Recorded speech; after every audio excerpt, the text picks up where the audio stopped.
اپنے گھر میں کر رہا ہے، اپنے اسٹور میں کر رہا ہے، وہاں کر رہا ہے، لیکن اس کے اثرات سارے کائنات پہ پڑتے ہیں۔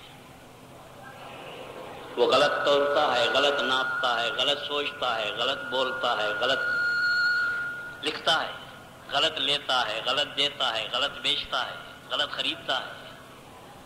اس کے اثرات حضور نے فرمایا کہ جب تاجر بددیانت ہوگا تو قحط پیدا ہوگی۔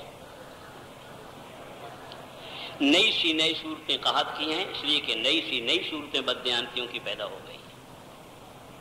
جتنی بددیانتی کی صورتیں بڑھتی جائیں گی، اتنی ہلاکت کی اور قحط کی صورتیں بڑھتی جائیں گی۔ اللہ کے ہر چیز کے خزانے موجود ہیں۔ تو یہ ہمارا خود لایا ہوا ہے۔ یہ آٹے کے لیے ہائے ہائے کرتے پھرنا، یہ ہم نے خود اپنا لایا ہوا ہے۔ ان حکومتوں کے پاس کچھ نہیں ہے، نہ کچھ لاتی ہیں نہ کچھ لے جاتی ہیں۔ ان کے مرنے جینے کے تو اللہ فیصلے فرماتے ہیں۔ بقول مولانا یوسف رحمۃ اللہ علیہ فرمانے لگے، کچھ لوگ آئے ہوئے تھے حکومت کی قسم کے، سامنے ہی بیٹھے تھے۔ حضرت نے فرمایا کہ ایک بنیادی غلطی چل رہی ہے، بنیادی غلطی چل رہی ہے۔ ڈھاکے میں تھے ہم لوگ، وہاں فرمایا تھا ایک بنیادی غلطی چل رہی ہے، اس کی طرف متوجہ کرتا ہوں۔ سمجھدار طبقہ اکٹھا ہے۔ آپ بڑے لوگ جتنے بھی ہیں، تم یہ کہتے ہو، گورنر ہیں، گورنر جنرل ہیں، وزراء اعظم ہیں، وزیر ہیں، یہ سارے جتنا طبقہ ہے، یہ سارا ان کی زبان پر چڑھا ہوا ہے کہ ہم نے یہ کیا، ہم نے یہ کیا، ہم یہ کریں گے، ہم نے یہ کیا، ہم یہ کریں گے، اور ہم یہ کر رہے ہیں۔ ایسا معلوم ہوتا ہے کہ ماضی، مستقبل اور حال سارا ان کے قبضے میں ہے۔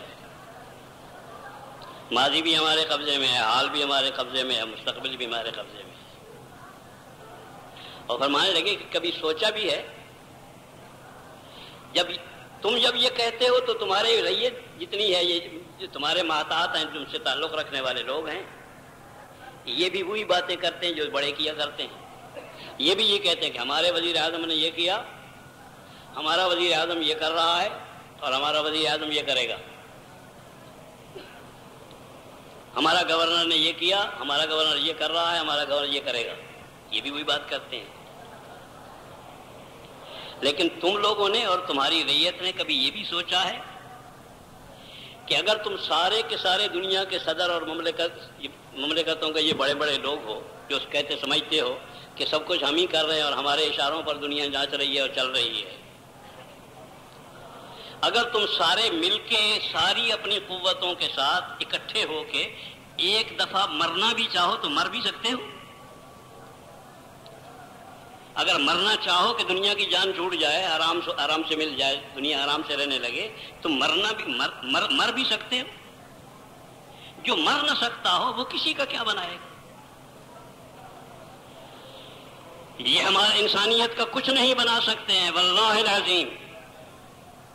یہ عظیم قسم کا شرک ہے اور عظیم قسم کی بنیادی غلطی ہے۔ جب آدمی کا یقین خالق سے ہٹتا ہے تو مخلوق میں آ کے چپک جاتا ہے۔ خالق سے نگاہ ہٹی، مخلوق میں آ کے اڑ گئی، تباہی کا سامان ہو گیا۔ یہی بربادی کا سامان ہے انسانیت کی۔ ان سے نہیں ہوگا، بلکہ اپنے اعمال کو درست کر لو، اپنے اعمال کو، بلکہ یوں بھی ارشاد فرمایا کہ یہ جو غلط کریں، جو غلط کرنے کے لیے مخلوق ہے، اس کے مقدر میں یہی لکھا ہے، تو اس کو گالیاں مت دو، اس کو گالیاں مت دو، اپنے آپ کو اپنی اصلاح کر لو۔ اس لیے کہ گالیاں دینے سے خدا کا عذاب نہیں ڈرتا، یہ تو خدا کا عذاب بن کے آتے ہیں، یہ خدا کا عذاب بن کے آتے ہیں، یہ خدا کے عذاب کے نازل ہونے کا ذریعہ بنتے ہیں۔ اس بنا پر انہیں گالیاں مت دو، ان کا قصور ان کا قصور ان گالیوں سے معاف نہیں ہوتا ہے. اگر کر سکو تو ان کی اصلاح کرنے کی کوشش کرو، ان کو بھی صحیح راستے پر لانے کی کوشش کرو. تمہارے ملک کے سربراہ ایک جگہ اکٹھے تھے، میں ان سے گفتگو کر رہا تھا تو میں نے ان سے کہا کہ یہ آئین سازیوں میں لگے ہوئے ہو، آئین سازیوں میں لگے ہوئے، آئین سازیوں سے کچھ نہیں بنے گا، آدم سازی کرو، آدمی صحیح ہو جائیں گے تو سب کچھ ٹھیک ہو جائے گا. ملک کا صدر بھی تھا، گورنر بھی تھے، آئی جی بھی تھے، ڈی آئی جی بھی، سارے اوپر کا طبقہ تھا. تو میں نے کہا کہ آدم سازی کرو، آدمی بناؤ، آدمی صحیح چلنے والے آ جائیں گے. اگر گھر کے، اور مثال دی میں نے کہ اگر گھر کے آدمی ٹھیک ہو جائیں تو گھر ٹھیک نہیں ہو جائے گا، گھر کے آدمی ٹھیک ہو جائیں تو گھر ٹھیک ہو جائے گا، بازار کے آدمی ٹھیک ہو جائیں تو بازار ٹھیک ہو جائے گا، دفتر کے آدمی صحیح ہو جائیں تو دفتر صحیح ہو جائے گا، سارے نیچے سے اوپر تک سب صحیح ہوگی. اس سے تو صحت ہو جائے گی، اور جب یہ صحیح ہو جائیں گے تو اللہ کا قطعی یقینی وعدہ ہے، اس پہ کبھی تخلف نہیں ہوگا. وَلَن تَجِدَ لِسُنَّتِ اللَّهِ تَبْدِيلًا وَلَن تَجِدَ لِسُنَّتِ اللَّهِ تَحْوِيلًا. اس میں تبدیلی نہیں ہوتی اللہ کے فیصلوں میں. اللہ کے فیصلے طے شدہ ہیں کہ جب تم صحیح ہو جاؤ گے تمہارے حالات بھی درست ہو جائیں گے. جس کسی حال میں بھی ہو تمہارے حالات درست ہو جائیں گے.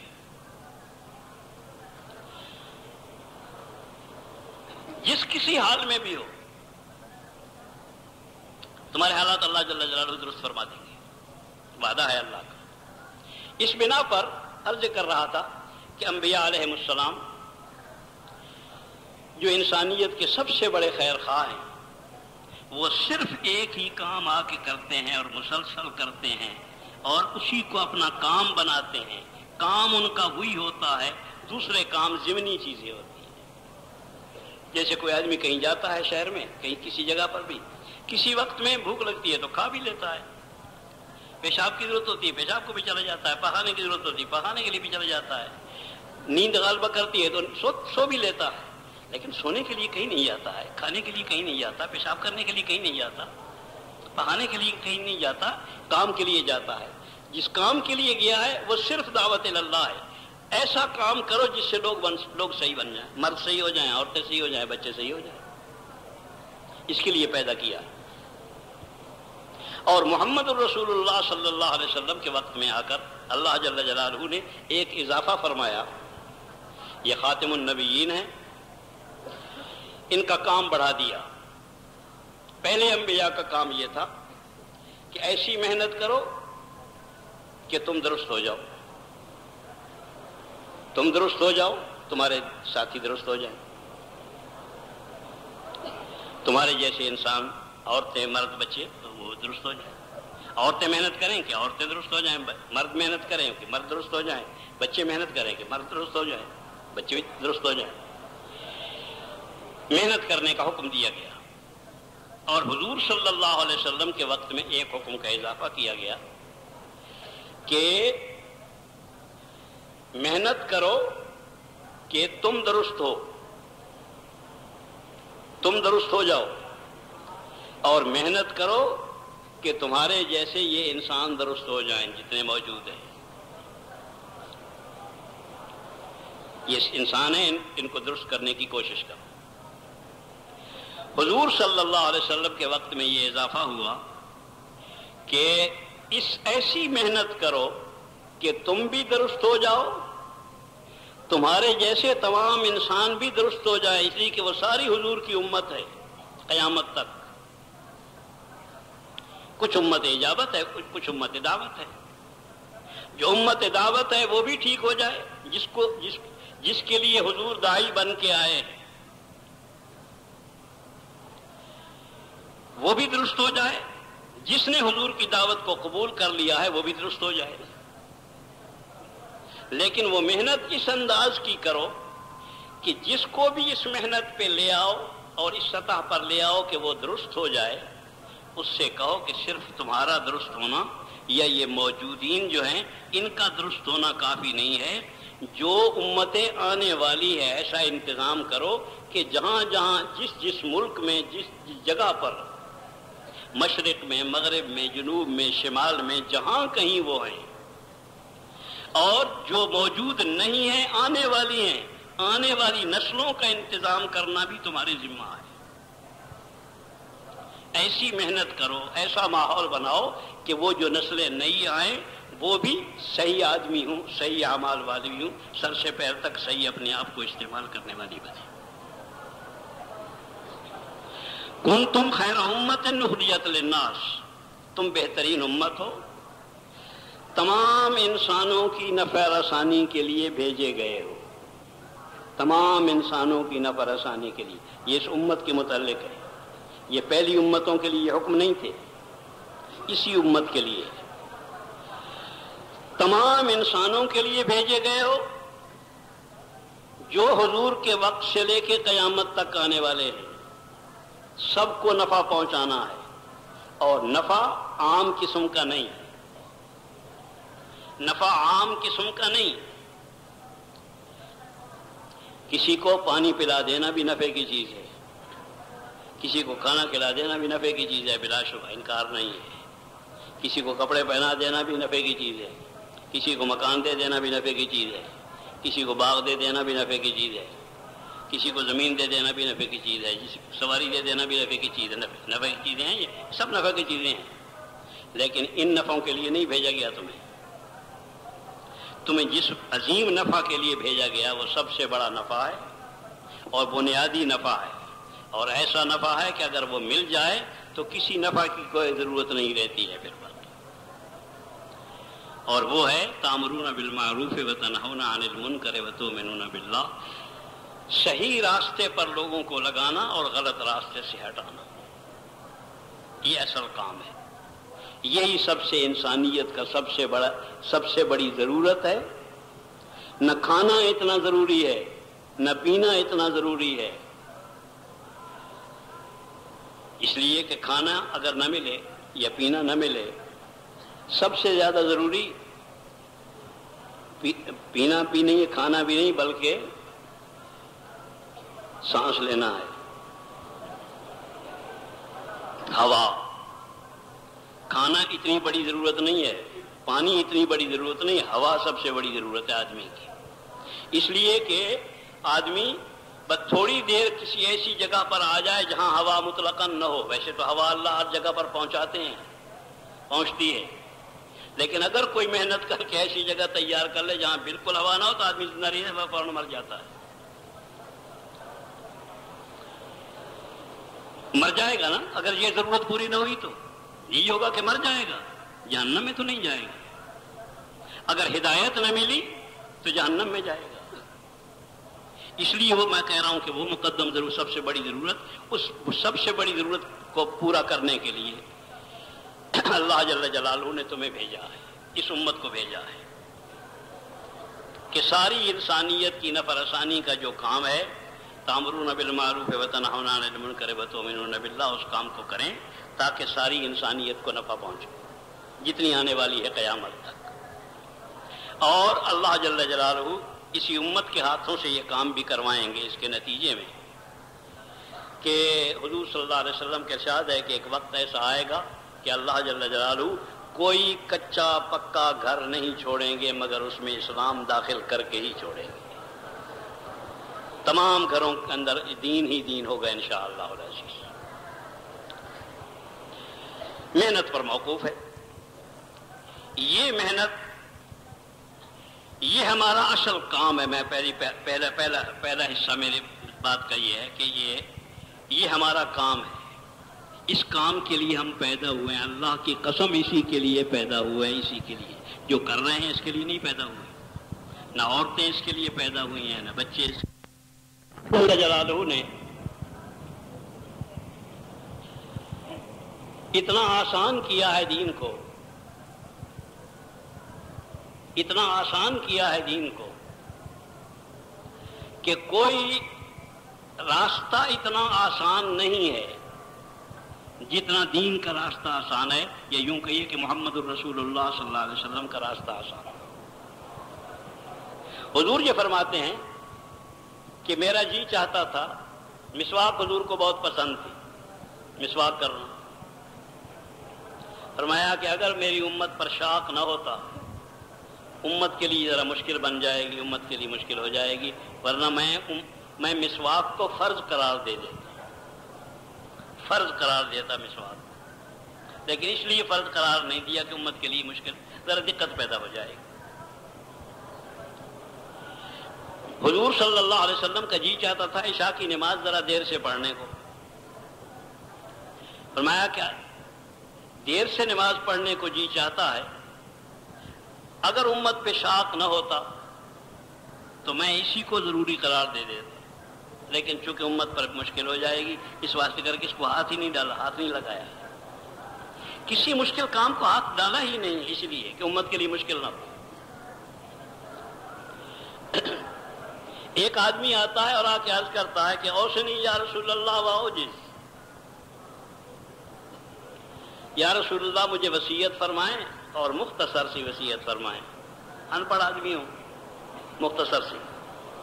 سید الکونین صلی اللہ علیہ وسلم نے اس کی بات سن کر ارشاد فرمایا کہ صلی صلاۃ مودعین، ہر نماز کو آخری نماز کر کے پڑھ لیا.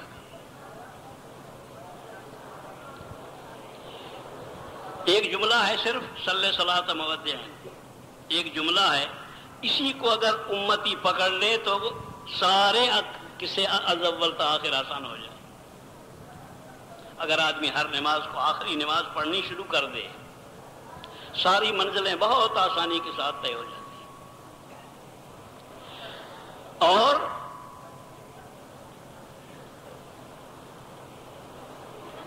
ہر موقع پر اگر کسی نے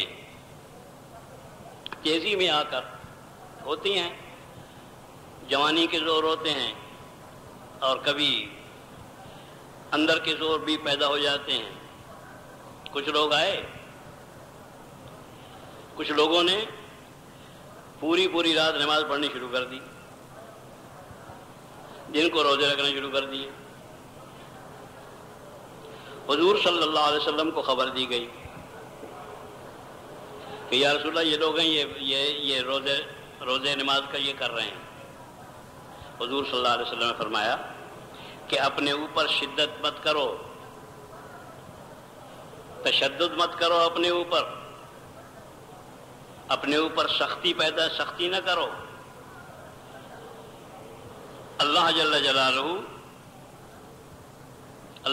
جلالہ نے تمہارے لیے آسان فرمایا ہے دین کو، اور ساتھ یہ ارشاد فرمایا کہ میں کھاتا بھی ہوں، روزہ بھی رکھتا ہوں، میں روز سوتا بھی ہوں، نماز بھی پڑھتا ہوں، میں سوتا بھی ہوں، میں نماز بھی پڑھتا ہوں. رات کو 3 دفعہ بھی اٹھے ہیں، رات کو 3 دفعہ بھی اٹھے ہیں، اور پوری رات بھی سوئے ہیں، پوری رات بھی سوئے ہیں. دونوں وقت بھی کھایا ہے، ایک وقت بھی کھایا ہے، 3 دن کے بعد بھی کھایا ہے. جیسے جیسے صورتحال پیش آتی رہی کرتے رہے، لیکن ایسا نہیں کہ وہ ایک طرفہ کاروائی ہیں. بتایا یہ کہ میری اعتدال والی چال چلو، حضور کی اعتدال والی چال چلو. اور میں کام کرنے والوں سے درخواست کروں گا کہ دیکھو جتنا حضور نے کہا ہے کرنے کو اتنا کرو، جتنا حضور نے کرنے کو کہا ہے اتنا کرو. ساری چیزیں کرتے ہوئے کرو، سارے حقوق ادا کرتے ہوئے کرو، دن رات سال ہا سال، دن رات کرے اور سال ہا سال کرے اور مسلسل کرے، اور دعوت ہی کا کام کرتا رہے جو عظیم ترین کام ہے اور تمام انبیاء علیہ السلام کی زندگی کا مقصد حیات ہے. لیکن اگر بیوی کا حق ادا نہیں کیا اللہ کی قسم پکڑا جائے گا، اگر بچیوں کا حق ادا نہیں کیا اللہ کی قسم پکڑا جائے گا، اگر بیٹی کا حق ادا نہیں کیا اللہ کی قسم پکڑا جائے گا، اگر پڑوسیوں کا حق ادا نہیں کیا پکڑا جائے گا. اور یہاں تک حضور نے فرمایا کہ بندوں کے حق جو ان لوگوں کے شریک کاروں کے اور پڑوسیوں کے اور بچوں کے اور بیویوں کے اور رشتہ داروں کے اماں کے اور ابا کے اگر ان کے حقوق ادا نہ کیے گئے، یہ عذر قبول نہیں کیا جائے گا کہ میں فلاں کام میں مشغول تھا۔ اور اللہ جل جلالہ، حضور نے ارشاد فرمایا کہ اللہ جل جلالہ نے یہ کہا ہے کہ میرے حق اگر میرے حقوق میں حق تلفی کی ہے، میرے حق کو ضائع کیا ہے، میرے فرض کو ضائع کیا ہے، اس میں کمی کی ہے، اسے ادا نہیں کیا ہے یا ناقص ادا کیا ہے تو معاف کر دوں گا، لیکن بندوں کا حق اگر ادا نہیں کیا ہے اسے معاف نہیں کروں گا، اسے معاف نہیں کیا جائے گا۔ اس بنا پر عرض کر رہا ہوں کہ ہر چیز کو اعتدال سے دیکھو۔ نماز کی 5 رکعتیں نہیں چاہیے، 4 رکعتیں چاہیے، 2 رکعتیں فجر کی چاہیے، 3 رکعتیں نہیں چاہیے۔ بہت سارا عمل نہیں چاہیے، حضور کی اتباع کا عمل چاہیے۔ حضور نے اس کو کتنا کیا ہے، حضور نے کتنا کیا ہے، کیسے کیا ہے، ہر چیز کا خیال رکھنا پڑے گا۔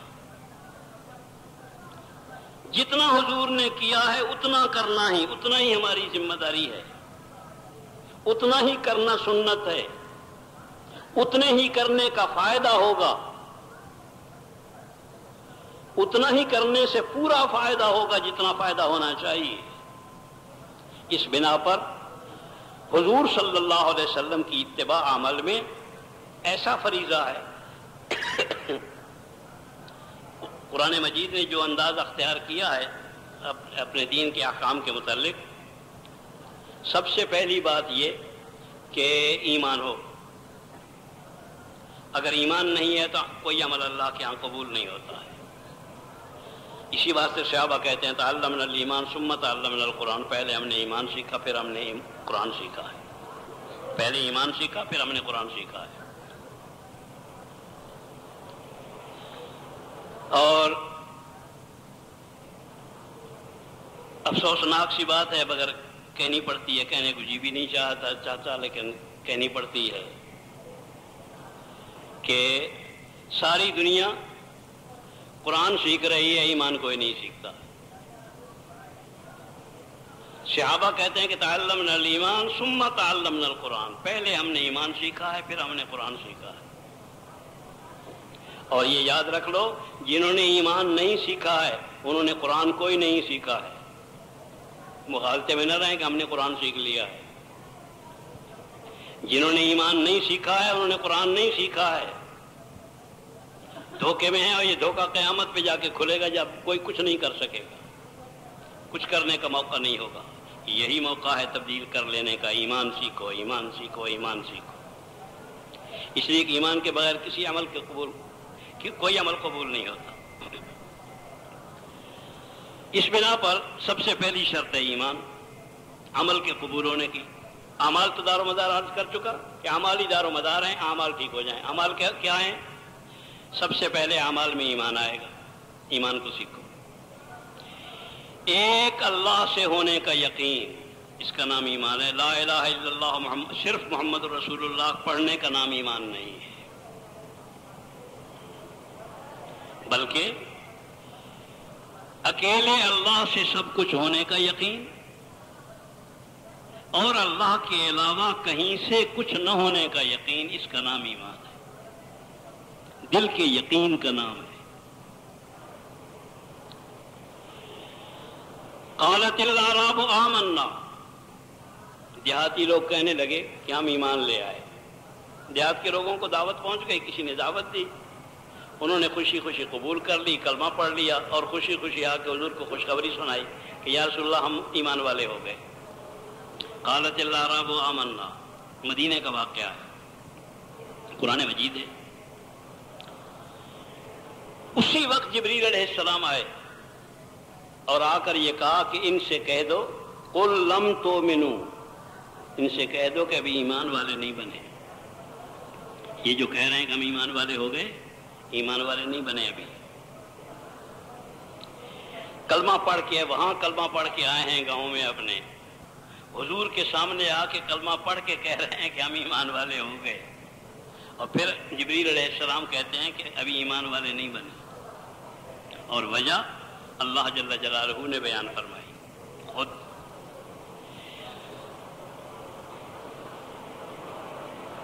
قل لم تؤمنوا، ایمان والے ابھی نہیں بنے، ولیکن قولوا اسلمنا، بلکہ یوں کہو کہ ہم نے حضور کی بات مان لی. یہ کلمہ پڑھ لینا حضور کی بات مان لینا ہے، قرآن کی بات مان لینا ہے، اللہ کی بات مان لینے کی بات ہے. ایمان والا نہیں بنتا آدمی. قل لم تؤمنوا، ایمان والے نہیں بنے، ولیکن قولوا اسلمنا، بلکہ یوں کہو کہ ہم نے بات مان لی. یہ کہنا صحیح ہوگا. کیوں ایمان والے نہیں بنے؟ وَلَمَّا يَدْخُلِ الْإِيمَانُ فِي قُلُوبِكُمْ، ابھی تمہارے دلوں کے اندر ایمان داخل نہیں ہوا ہے.